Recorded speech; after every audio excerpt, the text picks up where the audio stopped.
Welcome, everyone, to Season 3, Episode 30 of the Hall of Fame show. And yes, the locale is a little bit different. I'm not high atop the mountaintop of Mount Manitoba. I'm visiting Papa Buck in Burlington, Ontario. So if you're wondering what the hell, that's where I am, because the show continues. But I think they're more confused why there's light around us. I think this is the first time we've ever recorded during the day. Oh, God, yeah, let alone even morning, right? Yeah. Yeah, so we're recording this Saturday morning, and it's me, Kirk, Buchner, Evan, Nolan. What do we do? Well, Evan does a lot more than I do in the regular world, but collectively, we're a lot more successful anyway than I Maybe. Depends on who you ask. No, there's not really a maybe about it, but that's all good there. But we own and operate NotInHallOfFame.com, the Fictitious Athlete Hall of Fame, the Fictitious Rock and Roll Hall of Fame, and our favorite project right now. And yes, we have 4 kids together, but we do have a favorite. It's the United States Athletic Hall of Fame, where you can vote for the first ever class, www.notinhalloffame.com/USA. Please do that, because this is the only Hall of Fame, or this is, I'd say, the most important Hall of Fame, where it's pure democracy. Mm-hmm. Yeah. I think so. I don't think there's really any other one that could make that statement. I don't think so. I mean, we do have a cabal, an evil cabal who decides who's on the ballot, but after that, it's up to the people. So yeah, not exactly the stonecutters when we put that group together, but yeah, no kidding. So, but hey, 2 Olympic bronze medalists and a 7-time Pro Bowl. How about that? And an NFL Hall of Fame fan. So yes. And I'd like to say the who's who, easy for me to say, of the Norton Hall of Fame world. 100%. Yes. So we are on limited time. So we're just gonna, if it seems like we're rushing, it's because we are. Unfortunately, just life gets in the way. Life gets in the way. Yeah, that's why we're doing it during the day, as it is. Yeah. So we're just gonna. There have been 2 major people that we need to talk about who passed away. And normally we don't usually want to open up with something that somber, but there is no bigger Hall of Fame news than the passing of Bill Russell. Yeah. Bill Russell, number 6, is one of the, I gotta say it, one of the greatest Americans of the 20th century. He transcended basketball, also the greatest winner in team sports in North America. He won the NCAA title in 1956. He won the NCAA title in 1957. He won the Olympic gold medal in 1956, and then played 13 seasons in the NBA, in which he won the title 11 times, 2 of them as a coach, as the first African American coach of the 4 major sports. That's in addition to 11 titles as a player, right? Yeah. Well, no. He was the player coach. Oh, player coach. The last 2 titles. Yeah. Okay. He was both coach and the player. So when Red decided to step into the GM role full time, he handpicked Russell to run the team as part of it. So absolutely amazing. So yeah, it's true. Also, he won Olympic gold, did he not? Oh, yeah, that's what I said in 56. Oh, he did. Okay, sorry. I missed that. I was just. He was the first player ever to win NCAA title, Olympic gold, and the NBA title. And it's not a very big group as it is. No, it is not. So I think when I was a kid, learning about the basketball that sort of came before my time, and when I say before my time, before I could have even actually watched them play. When I was talking to my wife when Bill Russell passed away, it's like, okay, I feel like I'm getting to an elder statesman. I'm going to be 50 shortly. Mm-hmm. I never saw Bill Russell play because he never played while I was alive. So, and the amazing thing about Bill was, I would almost say that his post-playing career, and I think kind of what you were saying too, just when you opened up by saying one of the greatest Americans in the last maybe ever, was that it was just as important, if not more so. But I segued out of my own head. I guess what I would have thought when I was 10, 11, and first starting to understand the basketball before what I saw. If you would have said that probably up until I was maybe 30, I would have said, okay, the guy I would have paid to see the most would have been Chamberlain. And that would have been wrong. Chamberlain would still have been the most exciting player. Bill Russell would have been the guy I wanted on my team.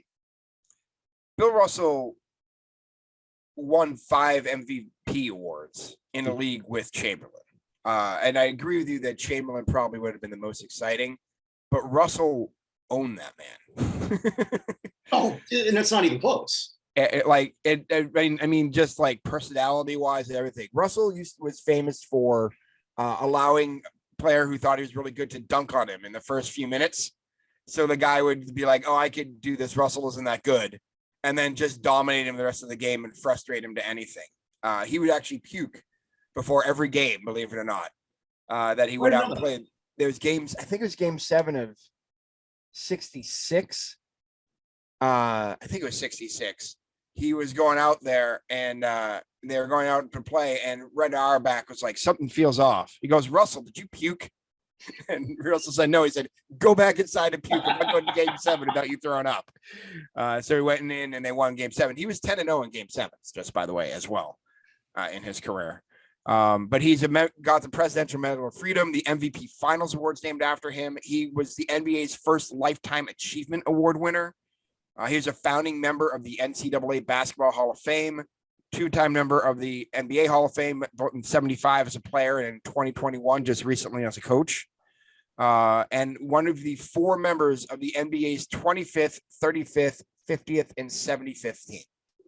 There's only 4 players on all 4 of those teams. I know 2 of the others off the top of my head. I have to think of the third one is. The other 2 are Kuzi and Mikan. I can't think of who the last one would be. And no disrespect to Kuzi and Mikan, they're not Bill Russell. No, 100% they're not. And he did all of this while facing, let's be honest, Boston currently to this day doesn't have the best reputation for racial dynamics. Mm-hmm. And it was real bad for him. The Celtics were the first team, professional team, or I guess basketball team, to put out an all black starting 5. And when he got back from that road trip, he came home to someone having run through his house and taken a crap in his bed in Reading, Massachusetts. Oh, that's when that happened? Because he was 1/5 of the first starting. Oh, okay, I knew that story had happened. I didn't know that was the captain. I believe it was that. If I'm incorrect, I'm sorry. I know both those things are true. I think if I'm remembering correct, again, this is like 10 in the morning. We're barely 11 in the morning for you because you're in Eastern time zone. I'm barely awake. But I those 2 things are very closely tied, if not related. It seems like the crapping in the bed happened shortly after that. I'm pretty sure it's the same trip though. And he had a tempestuous relationship with Boston for years because of it, understandably. Mm-hmm. But he was also there with Martin Luther King. He was there on the front lines of social change. He was there, actually one of the people who led. They were at an all-star game. And Russell, and they were worried about what they said they were being underpaid, so refused to come out at halftime of the All-Star game till the league caved and gave them more money. That was Russell and Oscar Robertson together, basically being like, nah, we're not going back out there. Forget your exhibition here. And the league caved and said, we'll do it. Like, this was a man who knew what he believed in, fought for what he believed in, and as the greatest winner in the history of sports. And all the people, and as soon as this happened, I'm in Chicago. So as soon as this happened and I posted something, we have a Monday update when that I'm in charge of the slides. So of course I had to slide on Bill Russell for the sales team. And someone's like, well, he did it when there were, only 8 teams or whatever. And Jordan got his 6 when there were 28 or whatever it is. And I'm like, okay, so why didn't any of the other 8 teams win? If there are only 8 and the odds were so good, why didn't any other teams win? Like, he wasn't as statistically fantastic, maybe as Chamberlain, but offensively, yeah.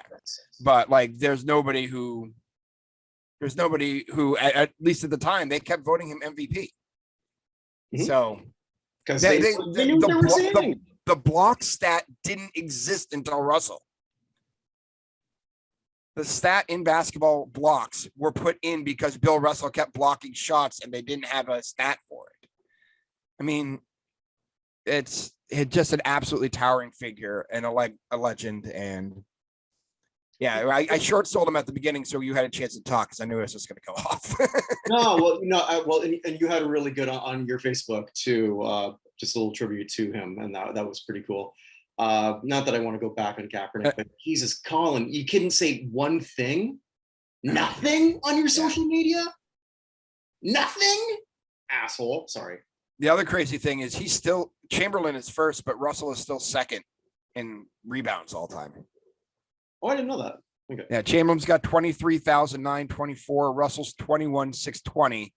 And then third is Kareem at 17,440. So he's got 4,000 more than Kareem in third place. And only in 13 years, too. And in 13 years. Again, people didn't shoot as well back then. But yeah. So that is very, very true. Also, too, the shooting percentages were a little different. There weren't a lot of it was a completely different game, but anyone who can't say that Bill Russell, I don't know. I hate that argument. Okay, well, yeah, but what would he have done today? Dominate? Yeah, he would have, if he was going to play today, he would have gone through all the same things that the players are going through today. Like if LeBron James played in 1958, he wouldn't be on the same training regimen that he's on now. Yeah, I'm going to cut back on only 2 packs a day. Yeah, exactly. Like it's hard to, like, is Jim Brown any less great because he dominated his era? No. It's a different, athletes are getting bigger and stronger all the way across. The people who played a long time ago would have had to have gotten bigger and stronger. And if their talent is naturally that good, they probably would still dominate. Like if Ted Williams could have studied game film. Oh, see, baseball doesn't matter. God, yeah. Imagine if Ted Williams could study game film. Yeah. But like baseball, it doesn't matter because it's basically the same thing over and over again, other than the fact that there's 47 players throwing 100 miles an hour now, which they didn't have back then. But like hitting a baseball, I don't think necessarily changes throughout the eras. Everything else pretty much does. Yeah, basketball, you're right. Basketball is colossally different than it was.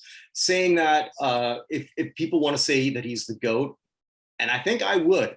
I do have him as the GOAT, but like that's not slighting. I mean, he and Jordan want to be co-GOATs. That's fine with me. Sure, absolutely.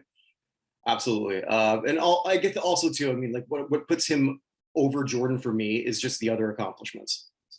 Just collegiately, which in an era where that also, let's also be honest, mattered a hell of a lot more than it does now. Where now you're cheering for laundry. Yeah, right. But anywho, so we'll do some more of the people who passed away as we go. The other one, by the way, is Bob Pettit is the 4th person on all of those teams. About that, okay, cool. Yep. So Okay. I had to look that up. I didn't want to leave that hanging. Can I jump right into my elevator? 100%. Okay, so what this is, it's elevator up, elevator down. I look at those who in the past week who have made their Hall of Fame case and those who didn't. They're all elevator up for me this week. I'm going to be pretty quick on this one because I think it's pretty obvious. Amanda Nunes, my favorite fighter. You love Amanda Nunes. I love Amanda Nunes, and I was super happy that she recaptured her title. That makes her a UFC. She already was, but this woman's a UFC lock, so it's a Hall of Fame lock. And congratulations to her, my favorite fighter right now. Period. Full stop. As the kids say, full stop. I don't need to make any qualification on this one. But at the same time as that, I was watching that fight because I was going back and forth because, and apologies for those who aren't into pro wrestling, but we do cover it because there is the WWE Hall of Fame, which may not have a physical building, but fans give a real big shit about it. It has a building in all of our hearts. I don't even care about WWE, and I still love the WWE Hall of Fame, mainly because it's as ridiculous with its storylines as the WWE is. But now it's actually making more sense. Vince McMahon is gone, and when he was, I guess, sort of self-excommunicated, the thought was, okay, well, at least my thought was, and I'm sure I'm not alone in that. Well, okay, his hands are still going to be over everything. On the same night of Nunez winning back her title was SummerSlam, which I watched late after because I wanted to watch the Nunez fight. That was more important to me. And for the first time in I don't know how long, I was entertained, which doesn't happen. So when I say the WWE Hall of Fame, now that this is really Triple H's show, the differences to just those who, I guess, would just follow wrestling were huge. Michael Cole didn't have someone in his ear. Michael Cole was the most annoying announcer for maybe 15 years. Wasn't anymore because he could be himself. Interesting. Triple H is also the guy who convinced Bruno Sammartino to enter the WWE Hall of Fame. He did that. Now, it wasn't because of Vince. It was because of Triple H. Triple H now. Who's the elevator up in the WWE Hall of Fame? Everybody. Anybody who really wants to wrestle and gives a shit about it, your elevator is now up. The biggest one after SummerSlam, I can't believe I'm using his name again. 5th time, I think. Logan Paul. Okay, if you watch 2 matches, one was the main event just to see the tractor, that a tractor was used in the main event in the Roman Reigns Brock Lesnar. But then Logan Paul having his 2nd match, who's as good as anybody. I don't know how this is possible, that he can be this good with only 2 matches. There's no logic. I can't even think of a precedent for this. I'm trying to. The closest thing I can come up with is when I was as Ken Riley being a quarterback and just saying, okay, you're a cornerback now. And then being that good. And that's not even fair.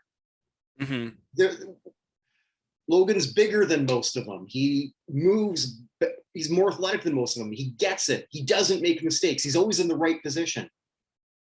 And as big as an asshole as the douche clown that most people think he is, he was so fucking good. He entered that ring as a babyface going up against The Miz. And it's like, all right, The Miz is probably going to get cheered, even though people hate The Miz. No, they cheered Logan Paul because he was that good and they appreciated him that much. There's no logic for, I've got nothing to compare it to. 3 years ago, if you would have told me that when we started doing a podcast, well, you know who I'm really going to be praising all the time is Logan Paul. I call it the way I see it, and you 100% call it the way you see it. Yeah, if something goes against the way you normally think of things, you are not someone who just digs their trenches in. It's like, no, if someone deserves the praise, they deserve the praise. If they deserve the including my racist prime minister. Yeah. Well, I don't think you'll ever change. Oh no, that's true. I know. I actually like what he's done. That is true. And I told you that. You have. Yes, there's a couple. There have been things that if he's got a policy I like, I will say that. Mm-hmm. That is true. I hate the man. But anyway, so yeah, those are my elevators. I mean, I'm entertained again. I want to watch this shit again. This is actually, and you being like, I know that's not a real sport, but you being really bigger than I am, I guess, on women's sports. Women will now rise more under Triple H than they ever could under Vince McMahon. Understood. Yep. And we've already seen a WrestleMania, actually 2 main event with women. Again, how did they pull off this when we're only 10 years removed from bra and panties matches? Yeah. Culture changes fast. Yep. It really can. So I have to get, props to all of that. Understood. Yeah. So I know we're kind of going through this pretty quickly. I want to go into the death march. I know we have Vince Scully, but there are a few other people, like very few, I just want to bring up quickly, who passed away this week, specifically Hall of Famers. For different things. So first of all, there were 2 folks who the Beige Mistress may have gotten this week. Beige Mistress is a fictional character that I've noticed kills off Hungarian athletes. So Peter Zoke who was a Hungarian tennis player for many years from, let's see, he died at the age of 74. So probably from mid 60s into the mid 70s, passed away, as did Josef Kardos, who was a Hungarian football player for national team in the 80s, passed away at the age of 62. As for Hall of Famers who passed away this week, outside the other big one we're going to talk about in a second. Firstly, Mo Austin passed away, member of the Rock and Roll Hall of Fame. He only signed the Kinks and Jimi Hendrix to Warner, among others, when he was head. Yeah, head of he was head of Verve, Reprise Records, Warner Brothers Records, and worked for DreamWorks as well. Passed away at the age of 95. He was elected into the Rock and Roll Hall of Fame back in 2003. When he got in, he was inducted. The people who inducted him were Paul Simon, Neil Young, and Lorne Michaels, which is interesting. Interesting. Yeah. Yeah. It's the first and the third one doesn't surprise me. Just Neil doesn't seem to fit in with that trio. Agreed. So otherwise, also he also signed during his career Prince, Neil Young, there you go, Joni Mitchell, Fleetwood Mac, REM, Madonna, Paul Simon, the Talking Heads, the Grateful Dead, the Red Hot Chili Peppers, Van Halen, the Who, and Randy Newman. Is Randy Newman your Justin Trudeau? No, I dislike Randy Newman for a completely different reason. I dislike Randy Newman for the same reason that people hate mass-produced art. He's basically a machine that pumps out the same song over and over, just changing lyrics, and gets praised for it. So, I mean, he wrote "I Love LA," and every other song he's ever written is a version of "I Love LA." Before and after.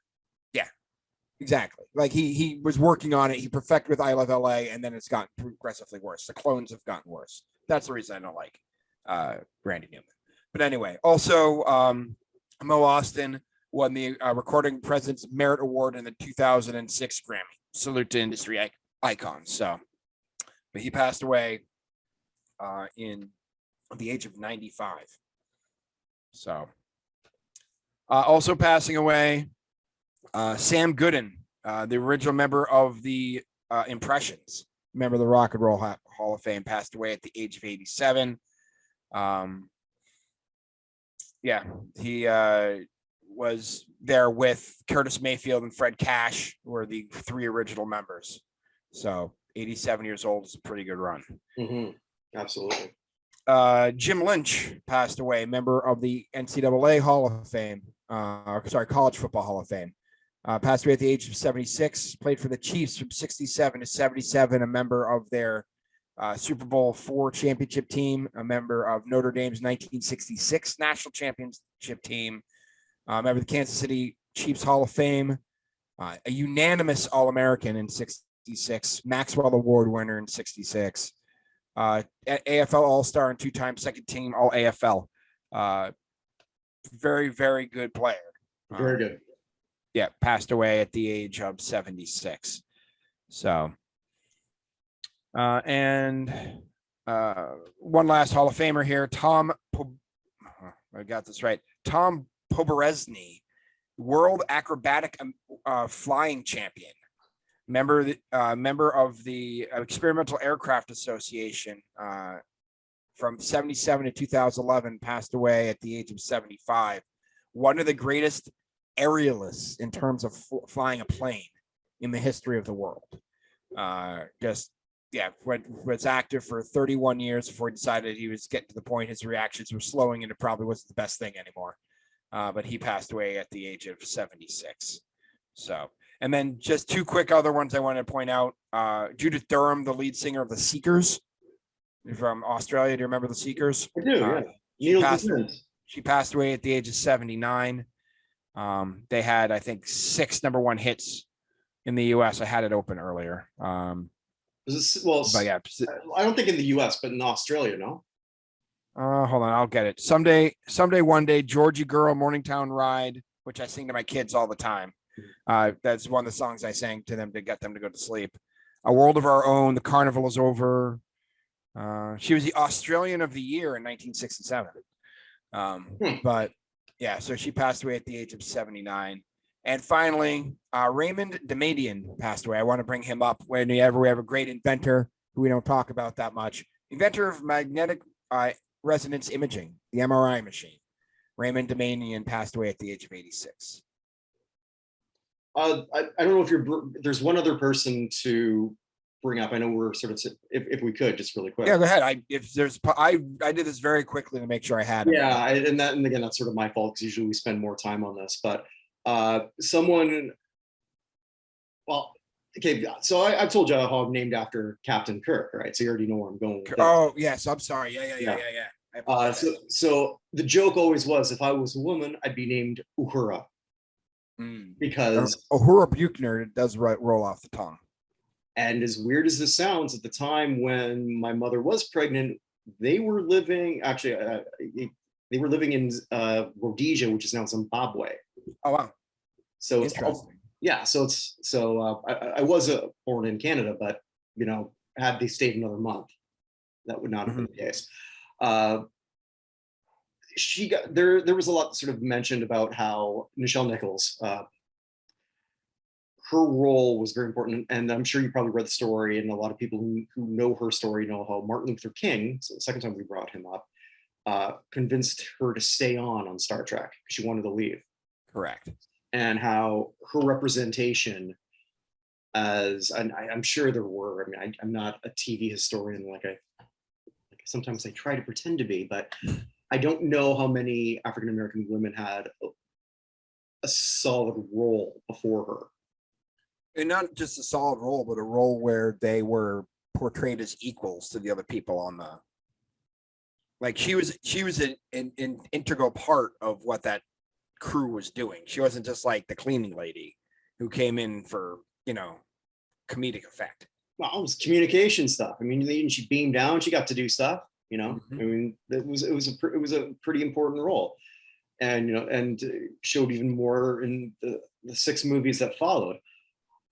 When MLK said that to her, I think a big part of that was not a big part of it was what she said, that it was important for African Americans to see representation.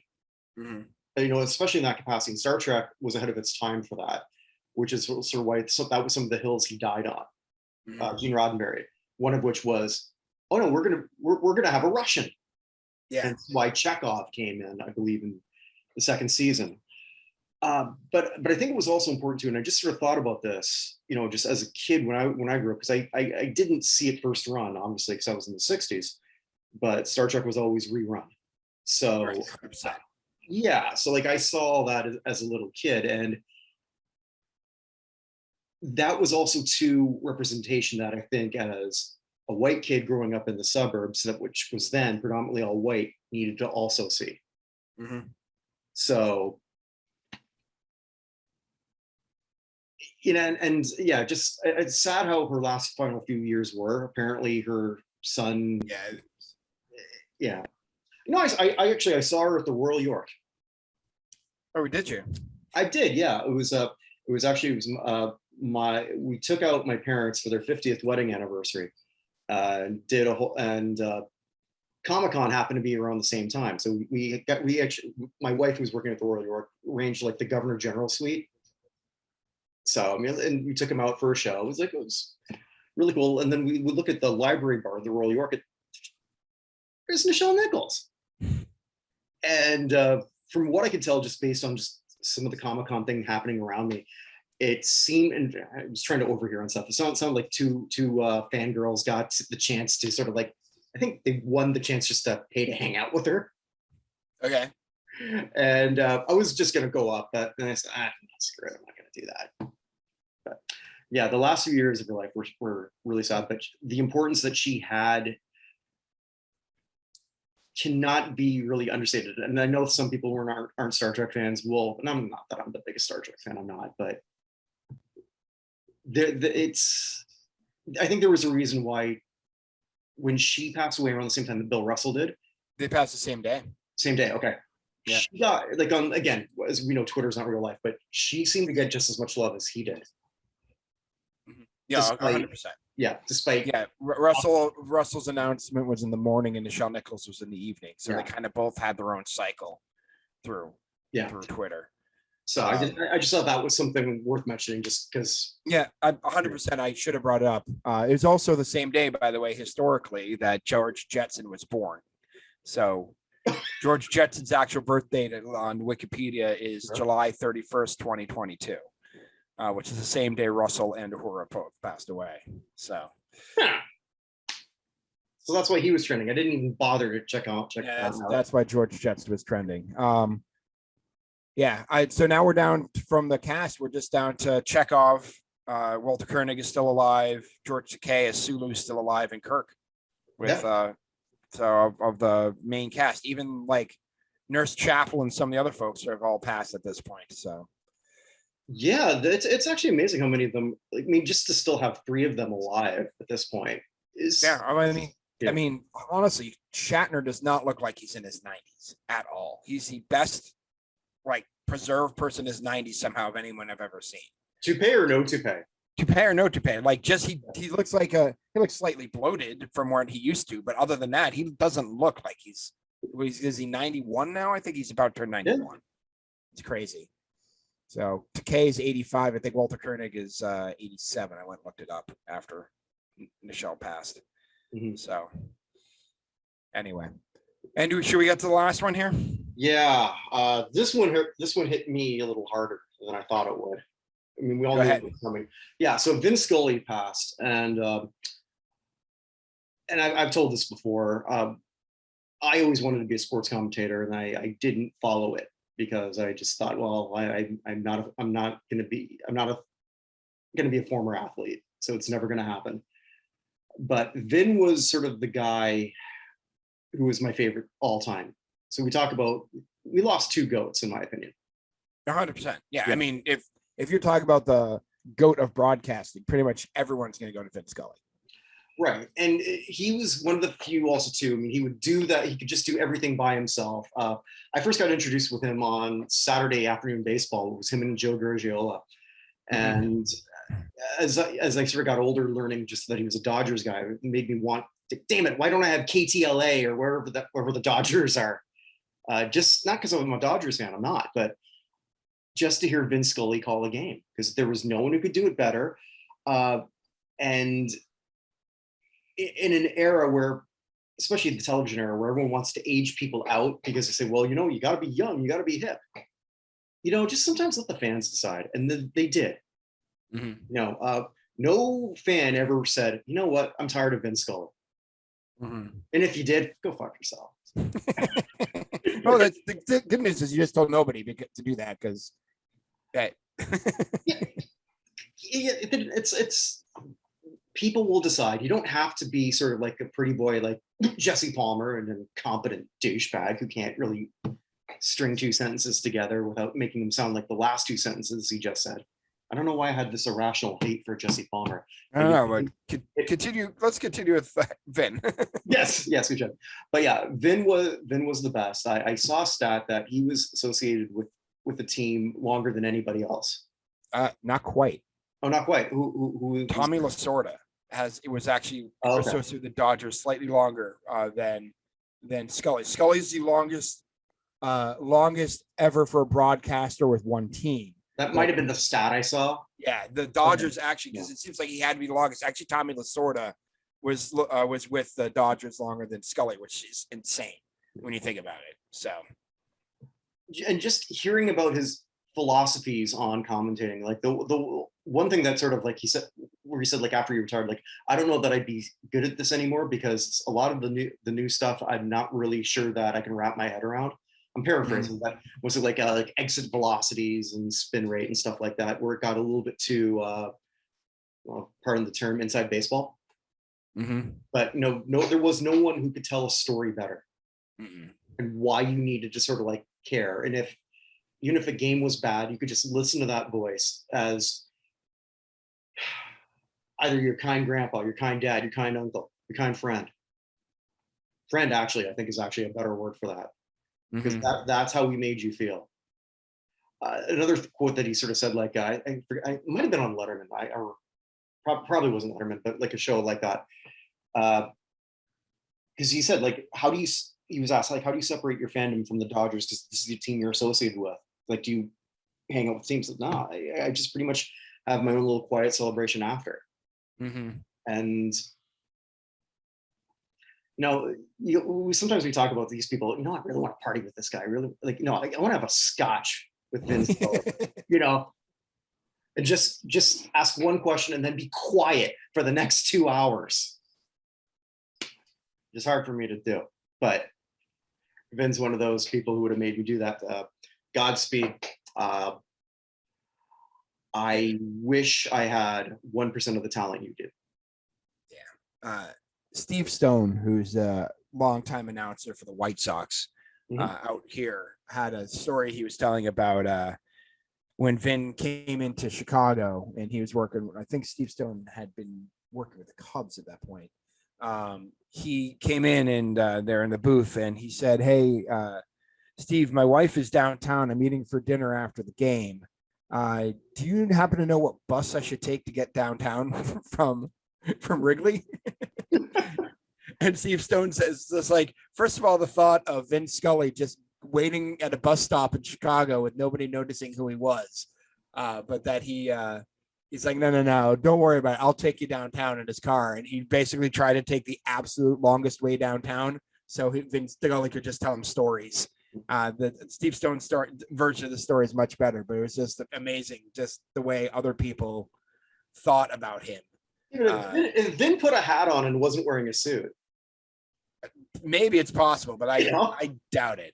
But some more things about Vin. He still holds the record for the youngest main broadcaster on a World Series. He broadcast the 1953 World Series as a 26-year-old. He was 26 when he started broadcasting. Didn't he also call the shot around the world? Yes, he called the shot around the world. He used to do golf. He used to do football. Actually, did football from the late 70s to early 80s. His last football game he did was The Catch, Montana to Clark. And he said something like, that's a hell of a game to stop calling football on. So basically he was having disputes with CBS, and CBS hired some guy named John Madden in 81 and was going to make him the main guy. And so Scully went over to golf and baseball full time. But so we lost them months apart. I'm sorry? We lost them months apart. Yeah, we lost them months apart. Yeah. I mean, Lasorda only passed away less than a year, just over a year ago, probably at this point. So we've lost a whole bunch of folks very recently. But I mean, the here in on the Score, 670 Score, that's the main sports stuff I listen to out here. They were just playing every hour clips of Vin Scully calling games. Like here in Chicago, they were calling, just letting, here's him on. He did a whole thing on D-Day and during a game, and he's like, they landed on, there was an author who landed on a beach and 2 hours later he was supposed to, because the boat drifted 200 yards down the shore. And he's like lowing outside to whoever. He's just going with the story. And he's like, that author who survived that D-Day landing that day had in his shirt the first 6 chapters of the book that would become The Catcher in the Rye, J.D. Salinger. And he just went through calling the game and telling a coherent story that has nothing to do with the game, but you actually want to hear. And he's just one of the greatest storytellers of all time. And honestly, I think in almost any capacity. And the fact that there's no hot mic feeds of him saying something inappropriate either. 100%. Well, actually, they did something. I mean, one time he apologized. It was who was it? Steve Garvey. Steve Garvey popped up to end an inning, And he said, "Oh, and here's the pop up." And Garvey played first base and wore number 14, just like Gil Hodges. And so he popped up to end the inning and goes, and Hodges pops up to end the inning. And he's afterwards, he was like, "I apologize." This is a Keith Olbermann mentioned this. And he goes, "I apologize. I caught up with the number and the position and the body type. I said Hodges, of course, I meant Garvey last inning," and went on. And afterwards, after the mic was off, he said, "God, I wish I could bring Hodges back that easily." Just like that's your hot mic moment, is that he called someone by the wrong name, apologized for it, and then was sad he couldn't bring his friend back. Like that's as hot mic as you get with Vin Scully. Just a true, credible gentleman. And he had that op-ed too. I think it was just a year ago. Pushing for Hodges to get in, which did happen. And I wonder how much Vin had to do with that. I'm sure through the power of osmosis a lot. Mm-hmm. Because I don't see how it doesn't. But yeah. So, but he when he retired, they voted to unanimously rename Elysian Park Avenue which made the address at Dodger Stadium is now officially 1000 Vin Scully Ave. So they changed where Chavez Ravid's address to honor the man. So is there any significance of the number 1000 or just? I don't know. Okay. Probably just what the block it was. Okay. But yeah, so I mean, between Russell and Nichelle Nichols and Vin Scully, even with our weird schedules, we had to have a show this week that we could get done. So we did. So with that, in our abbreviated format, we've got your good, bad, and ugly. I don't even know. Let's just skip it for the week. You want to skip it for the week? Well, there's enough there. I want to leave on the good vibes left behind by those three, and not go into the shenanigans that are going on with. I have plenty of time. I'll have plenty of time to talk about the Miami Dolphins next week. Okay. So, well, I'll leave with a couple good things that I've been noticing on sports. Go for it, 100%. Congratulations to the Calgary Flames, who lost 2/3 of their best lineup that they may have ever had, including teams that have won Stanley Cups. Is in that trade where they got Jonathan Huberdeau. He just re-signed with them for an 8-year contract. He was due to be a free agent, I believe, at the end of next season.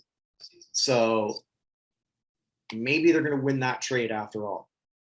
I don't know. So congratulations to them for that, because that sort of looked like, well, here's another Canadian team.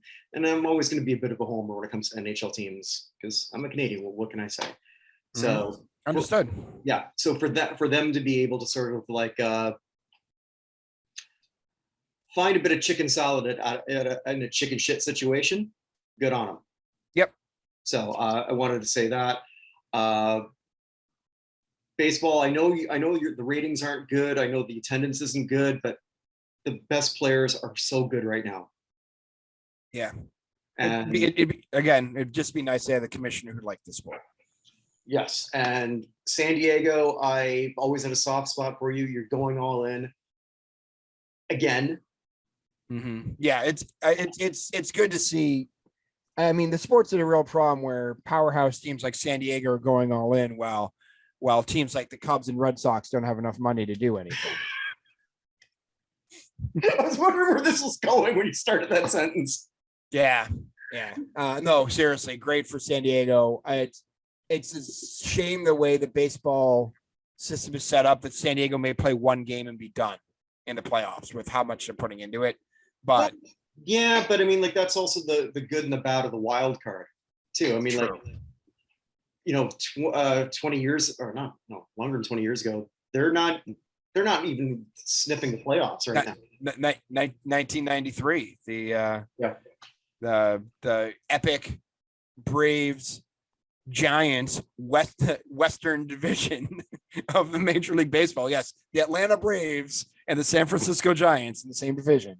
Where one won 106 and one won 104, and it wasn't enough to get into the playoffs. So. Oh yeah, but then because the NFL really knew about division alignment for the longest time. Oh yeah, I mean, I love the Arizona Cardinals. Yeah. In the East and the Tampa Bay Buccaneers in the North. Yep. So Yeah, because when I think of teams that should be in the same division, it's in December. It's Green Bay and Tampa Bay. yeah. Oh, sorry. There was one thing I do want to say that I did enjoy this week. That's not necessarily good, bad, or ugly. I did think it was absolutely hilarious that Whit Merrifield got traded to the Blue Jays. I caught that actually when I was at the airport coming in, and I saw him in the lineup. Like, what? Yeah. So Whit Merrifield couldn't play with the White Sox when they, with the Royals when they went to Toronto 3 weeks ago because he wasn't vaccinated. And he basically said at the time that his stance on it was, well, if we had a chance to play them in the playoffs, I get vaccinated. And then they traded him to Toronto. So apparently had to get that done very, very quickly. So I just thought it was hilarious because he had no real reason not to. He just didn't feel like it. So it was very interesting. Anyway, I respect the hell out of the people who will take their stand. I don't agree with your stand. Yeah, I agree as well. But he's the only one whose stand was kind of like, yeah. And then they just traded him to the one team he had to get vaccinated for. So anyway. Well, it's one thing when you lose three. Well, okay, I don't actually know the answer with this. If you're unvaccinated and you've got to play your series in Toronto, is that grounds for not being paid for that? Yeah, none of them were paid. So the Royals had 7 players and 4 coaches who didn't go to Toronto for that series. They had to call up 7 minor leaguers for 3 games. Yeah, but they weren't paid for that time period. Okay. Yeah, that sort of, okay. Yeah. Well, I mean, it's one thing when it must be they're in a tax bracket that I can't understand. Well, I can lose about $60,000. That's okay. Yeah, right. Yeah. Or anyway, there's the good, the bad, and the ugly was just going to be 2. Well, we can talk about it all next week. We can double up on it. So sure.